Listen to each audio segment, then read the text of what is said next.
Hello and welcome to the Home Economics Podcast. I'm Anthony Ellis-Cameron. I am the director of Carol's Organic Kitchen, and I'm here with the founder, creator of Dermazeam Skin Renewing Cream, Carol Fraser. She's been supporting people with various health conditions over the last few years, providing a wealth of free workshops in her local community, showing people how to adopt a plant-based lifestyle and showing people how to create their own skincare also. And since doing that, Carol has launched the Dermazeam Skin Renewing Cream, which has supported many people, including those who have symptoms on their skin of eczema.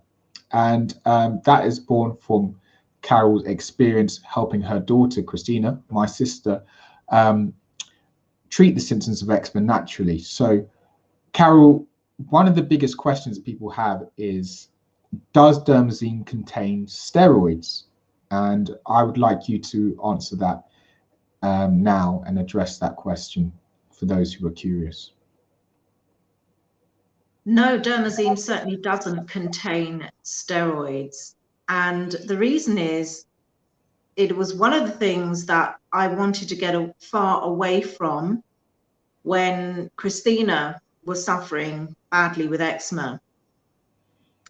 We found that when she was using the steroid, and in some cases you need to use the steroid if you're having an extremely bad flare and it needs to get under control.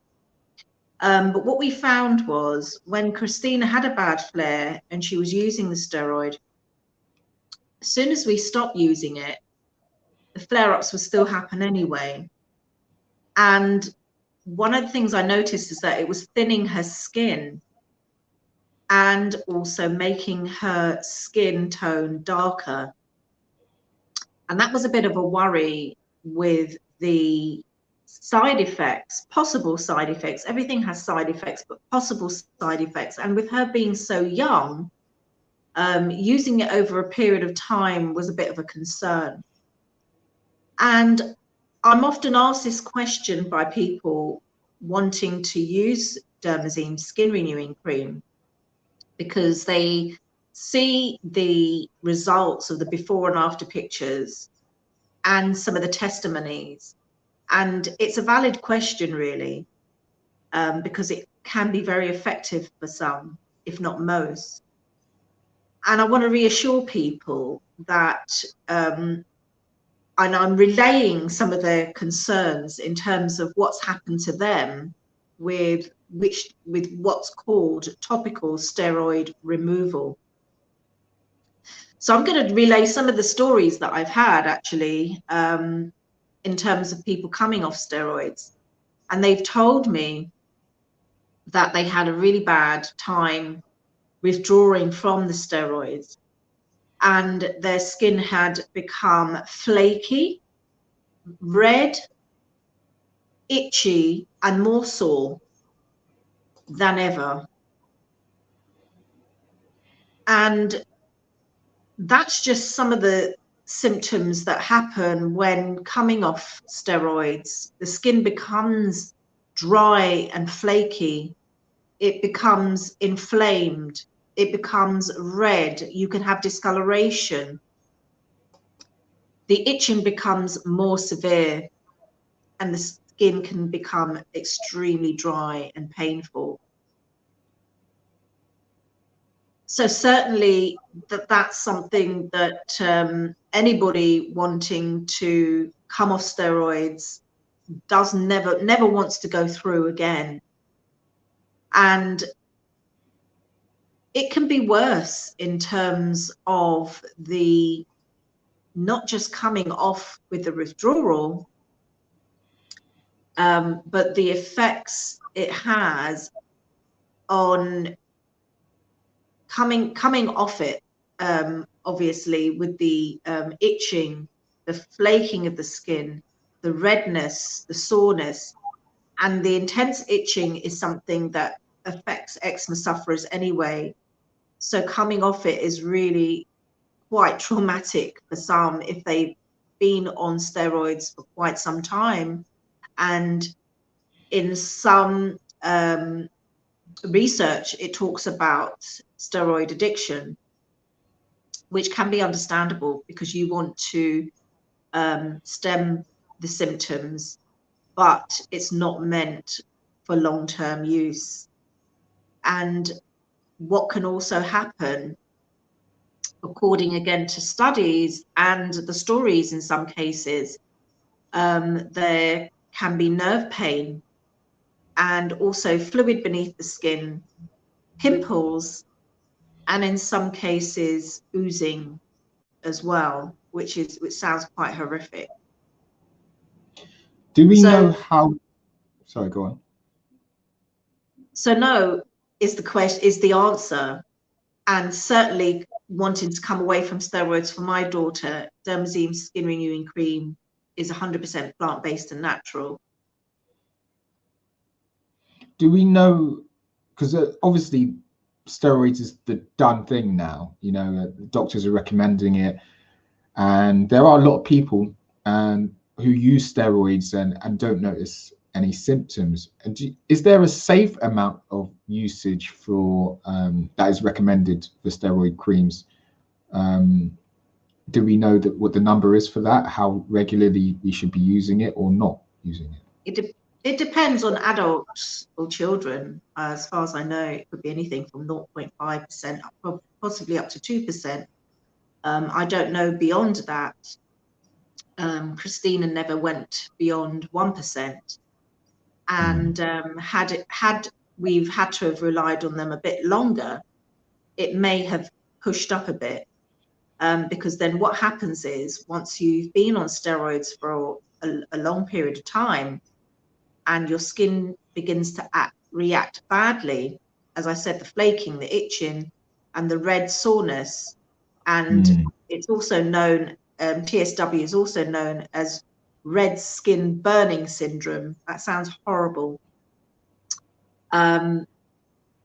So what happens then is that people can be put on a higher dosage now to then suppress those symptoms, to override the high usage, the long usage, I should say, of steroids.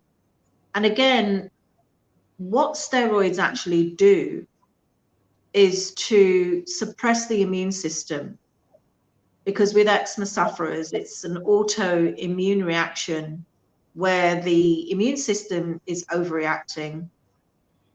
So the steroids help to suppress the immune system and is known as a immunosuppressant.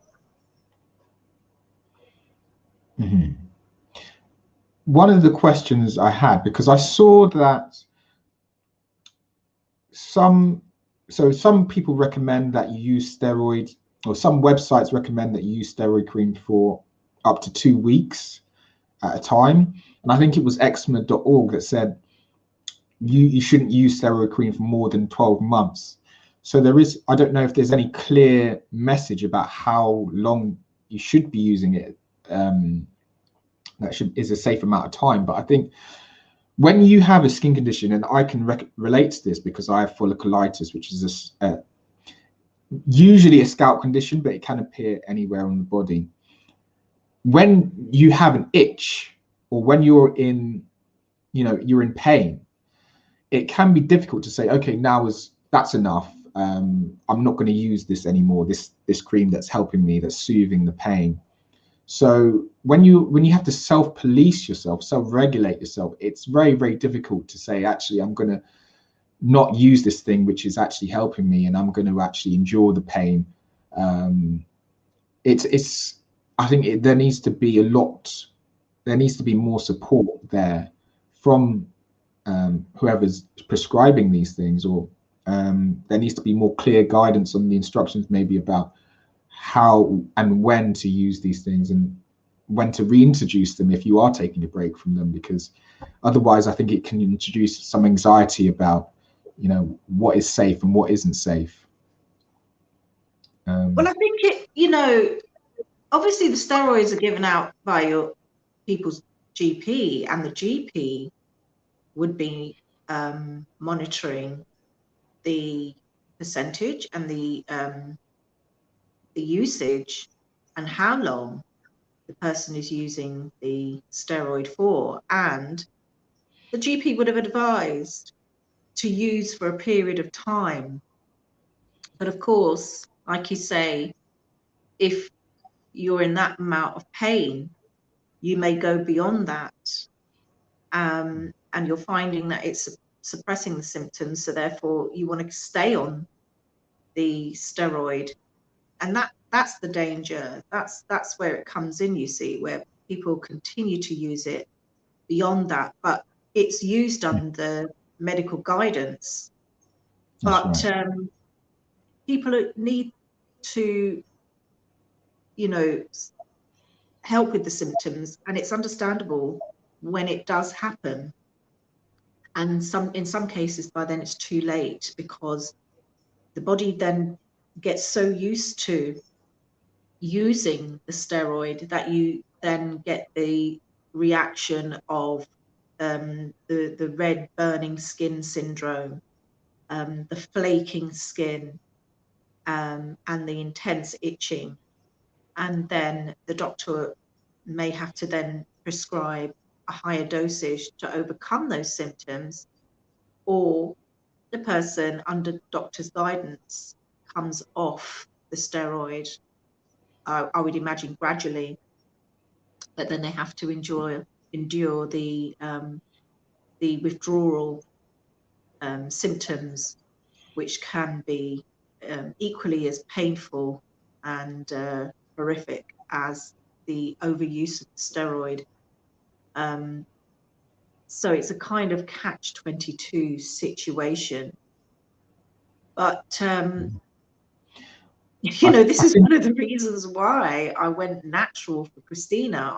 We didn't want to go down that route, because the more I realized she needed the steroids in between really bad flares, the more we were relying on it. And I being so young and at a tender age, I just felt there's got to be another way. And it wasn't actually healing her. Of course, it's there to suppress the symptoms, but then it comes with a whole host of side effects, and which I was seeing with Christina.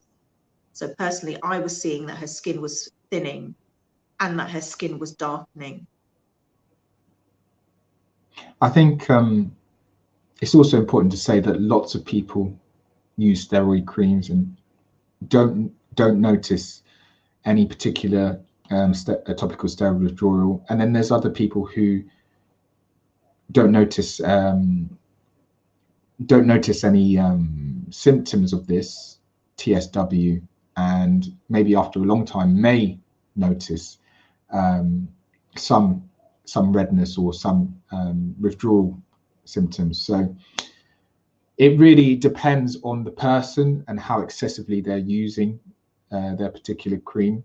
But I think what's important also to say is that we're not saying that Dermazeam works better than steroid creams. I think it can work just as well, but I think it really does depend on the person, because we've had people who have used the Dermazeam within a couple of weeks, and they've noticed that the symptoms of dryness and the skin breaking and the itching have gone away.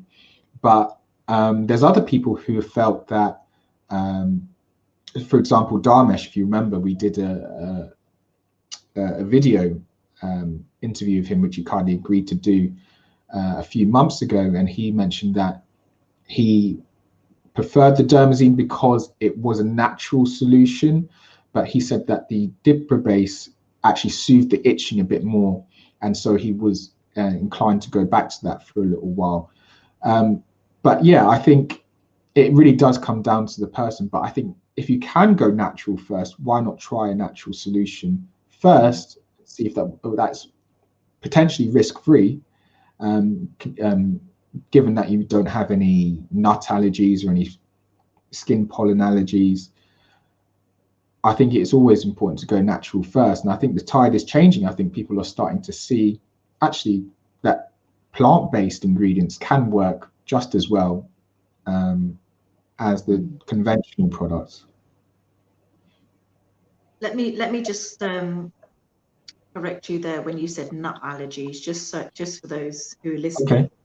The cream doesn't contain nuts, but it does contain coconut, and some people have a tree allergy. Okay. A nut tree allergy.